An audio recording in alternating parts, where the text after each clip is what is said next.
கஜானனம் பூதகணாதிசேவிதம் கபித்தஜம்பு பலஜார பஜ்ஜிதம் உமாசுதம் சோக விநாசகாரணம் நமாமி விக்னேஸ்வர பாதபங்கஜம்.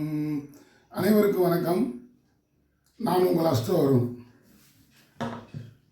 கைத்தொழில் ஒன்றை கற்றுக்கொள், கவலை உனக்கில்லை ஒத்துக்கொள். உத்தியோகம் புருஷ லட்சணம் என்பார்கள். நான் எதுக்கு இதை சொல்கிறேன்னா, ஒருத்தர்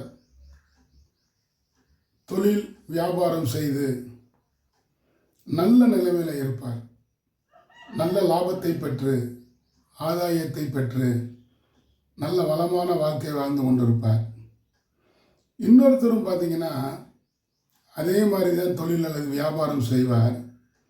எப்போ பார்த்தாலும் எனக்கு அது சரியில்லைங்க, இது சரியில்லைங்க, நஷ்டமாயிருச்சு, விவசாயத்தில் பயிர் அழுகி போச்சு, மழை வந்து அதாவது வயலில் நெல் போட்டேன், புல் போட்டேன், கொள்ளு போட்டேன், சரியாக அமையலை, மழை கெடுத்துருச்சு, இல்லை வெயிலே அடிக்கலை, பயிர் ஒரு இதாகிடுச்சு அப்படின்னு புலம்புறதை பார்த்துக்கிட்டே இருப்பீங்க.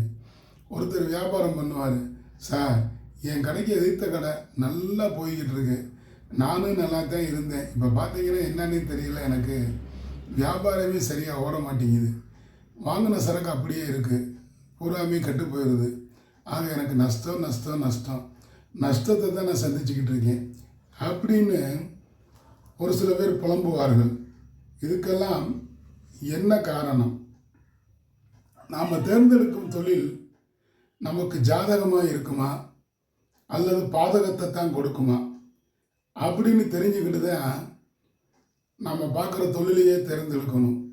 அல்லது என்ன வியாபாரம் பண்ண போகிறோம் அப்படிங்கிறத ஜாதகத்தை பார்த்து தெளிவாக தெரிஞ்சுக்கிட்டு அப்புறமா நம்ம தொழிலோ வியாபாரமோ பண்ணினால் அது லாபகரமாக இருக்கும்.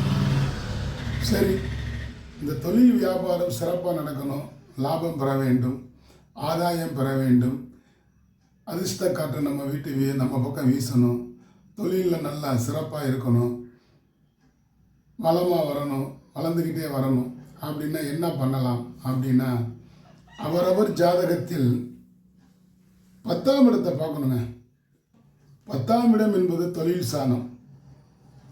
அந்த 10ஆம் இடம் எப்படி அமைஞ்சிருக்கு, யார் யாரை பார்க்குறாங்க, இதையெல்லாம் புரிஞ்சுக்கிட்டு நல்லா தெளிவாக ஒரு ஜோசியர்கிட்ட போய் கேட்டுக்கிட்டு நாம் சுய தொழில் பண்ணலாமா, அதாவது சொந்தமாக தொழில் பார்க்கலாமா, அல்லது நம்மளுக்கு அடிமை தொழில் தான் செட் ஆகுமா அப்படிங்கிறத தெளிவாக தெரிஞ்சுக்கிட்டு அதற்கு பின் தொழிலோ வியாபாரமோ அல்லது அடிமை தொழிலா அப்படிங்கிறத நாம் முடிவு பண்ணிவிட்டு அதில் இறங்கினோம்னா நம்மளுக்கு எந்தவித இடையூறுகளும் இல்லாமல் மனச்சங்கடங்களும் இல்லாமல் நாம் பாட்டுக்கு நம்ம தொழிலில் வேலையை பார்த்து போய்கிட்டே இருக்கலாம். இப்போ இந்த ஸ்க்ரீனில் தெரிகிற ஜாதகத்தை பாருங்கள். இது ஒரு துலாம் லக்ன ஜாதகம். 10 சந்திரன் 5ஆம் இடமான கும்பத்தில் போய் இருக்கிறார். பூரட்டாதி நட்சத்திரம், குருவின் சாரம். லக்னத்தில் பார்த்தீங்கன்னா சனியே உச்சம்.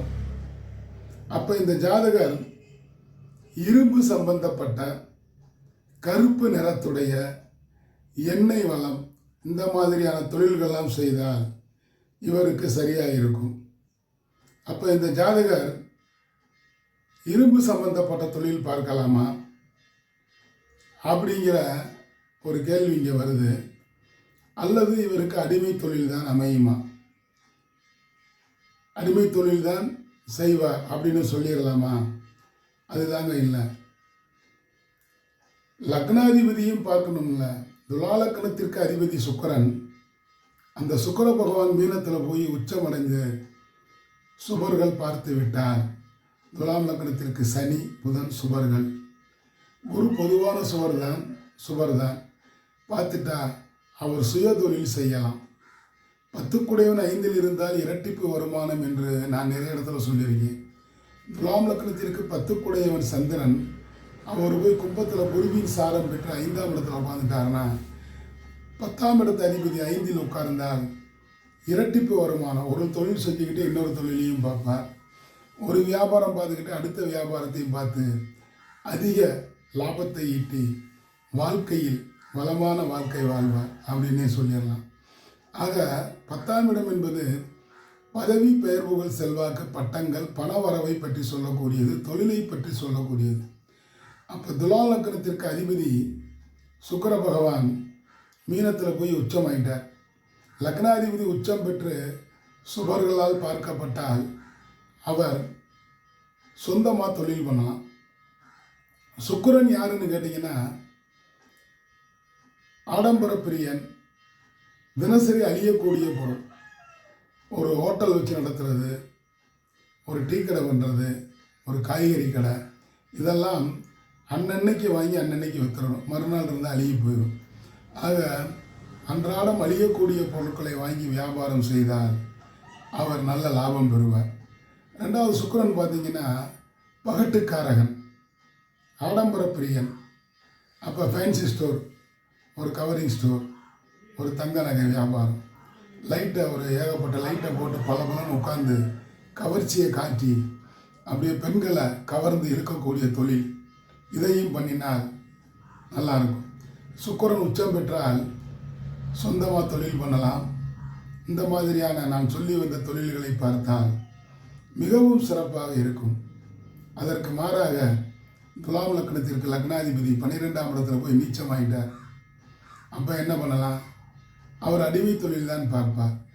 அடிமை தொழில் தான் அவருக்கு சரியாக வரும். அடிமை தொழில் இடத்துல போய் ஒரு கம்பெனிலே ஒரு நிறுவனத்தில் வேலை பார்த்து மாதம் சம்பளத்தை வாங்கி குடும்பத்தை நடத்த வேண்டியது தான். ஆக இதே மாதிரி 12 லக்னங்களுக்கும் 10ஆம் இடத்தை பார்க்க வேண்டும். அந்த 10ஆம் இடம் எப்படி அமர்ந்திருக்கிறது? சுபத்தன்மையோடு இருக்கிறதா அல்லது அசுபத்தன்மையுடன் இருக்கிறதா? பாவர்கள் சேர்ந்திருக்கிறார்களா, சுபர்கள் சேர்ந்திருக்கிறார்களா, என்ன திசா புத்தி நடக்குது? இதையெல்லாம் பார்த்து கணிச்சு பலன் சொன்னால் கரெக்டாக இருக்குங்க. அப்போ சுக்கிரன் கன்னி ராசியில் போய் நீச்சகதி அடைஞ்சிட்டா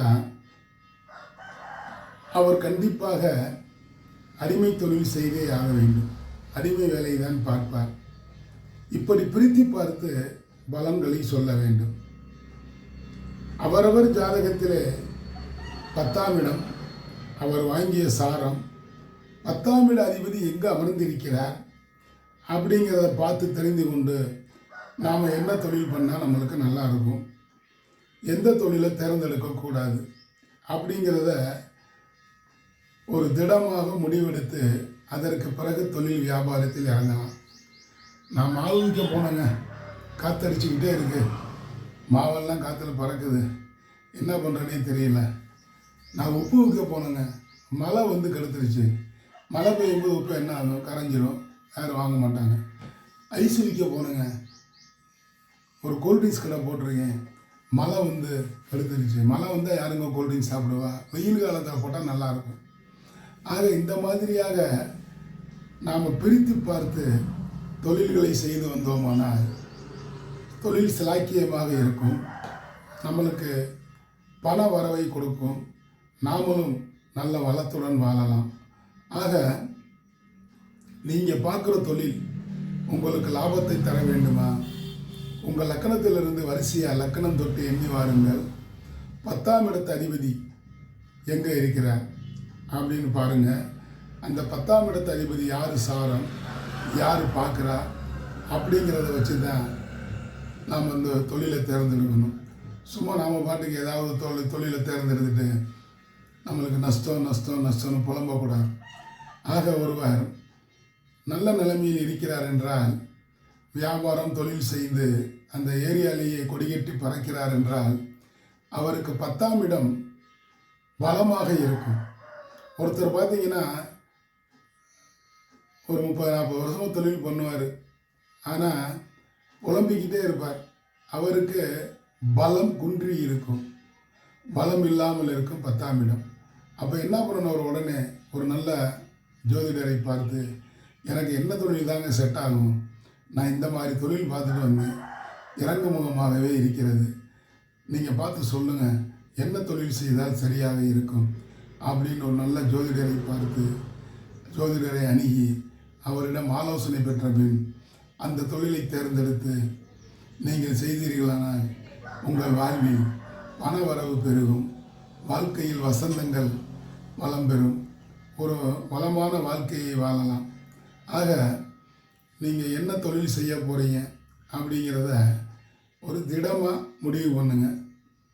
10ஆம் இடத்தை பார்த்து தான் என்ன தொழில் பண்ணலாம், அடிமை தொழிலா சொந்த தொழிலா அப்படிங்கிறத பார்த்து தெரிஞ்சுக்கிறணும். இதை பார்த்து தெரிந்து கொண்டு நீங்கள் அந்த தொழிலை தேர்ந்தெடுத்து அதை சரிவர செய்தீர்களானால் உங்கள் வாழ்க்கை வளம் பெறும் என்று சொல்லிக்கொண்டு இந்த பதிவு உங்களுக்கு பிடிச்சிருந்தா சப்ஸ்கிரைப் பண்ணுங்கள், லைக் பண்ணுங்கள், ஷேர் பண்ணுங்கள். இதுவரையில் பெல் ஐக்கானை கிளிக் பண்ணாமல் இருந்தால் பெல் ஐக்கானை டச் பண்ணுங்கள்.